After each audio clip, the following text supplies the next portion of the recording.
কি মনে হচ্ছে তোমাদের আমি এটা দিয়ে কি বানাবো? দুটো ডিম নিয়েছি, একটু নুন, গোলমরিচ আর ধনেপাতা দিয়ে ভালো করে ডিমটা ফেটিয়ে নিয়েছি। আর তারপরে কিন্তু কড়াইয়ে দিয়ে দিলাম তেল, সাদা তেল দিয়েছি। তেলটা যেই গরম হয়ে গেল, যথারীতি ডিমের ঘোলটাকে আমরা ঢেলে দিলাম। এখনো অবধি তোমরা কি মনে করছো যে আমি ডিমের ঝুরি বা ডিমের ভুজিয়া কিছু একটা বানাচ্ছি? সেরকমই কিছু একটা বানাচ্ছি, কিন্তু একটা টুইস্টের সাথে। চলো, ডিমের ঝুড়িটা হয়ে গেল। এবারে আমরা কড়াইয়ে দিয়ে দেব তেল। আর এবারেও আমরা সাদা তেল ইউজ করছি, সাথে দিয়ে দেব রসুন কুচি। গরম তেলে যখন রসুন কুচি তোমরা ফোড়ন দেবে, অসাধারণ একটা স্বাদ আসে আর গন্ধও খুব ভালো হয়। এবার একটু আদা কুচি আর কাঁচা লঙ্কা দুটো দিয়ে দিলাম।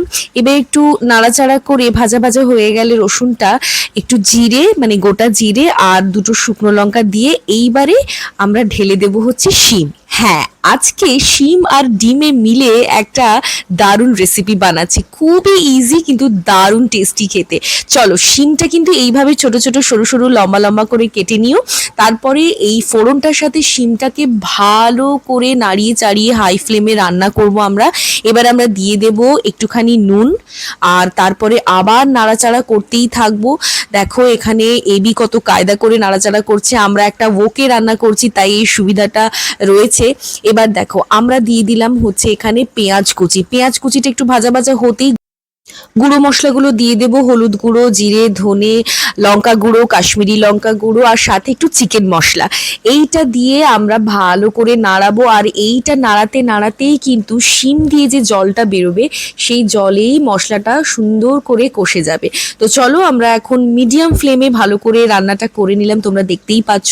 এইবারে শিমটা সেদ্ধ হয়ে এলে ওপর থেকে আমরা কিন্তু কাসুরি মেথি দিচ্ছি।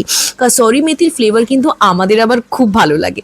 তো চলো, অলমোস্ট রান্না হয়ে গেল। সবশেষে দিয়ে দিলাম আগে যে ডিমের ঝুড়িটা করে রেখেছিলাম, সেটা এই শিম ভাজার সাথে পুরো মিশিয়ে নাড়াচাড়া করলেই রেডি হয়ে যাবে ডিম আর শিমের একটা মেলবন্ধন। রেসিপিটার নাম তোমরাই দিয়ে দিও, আমরা তো ডিম আর শিমের মেলবন্ধনই বললাম।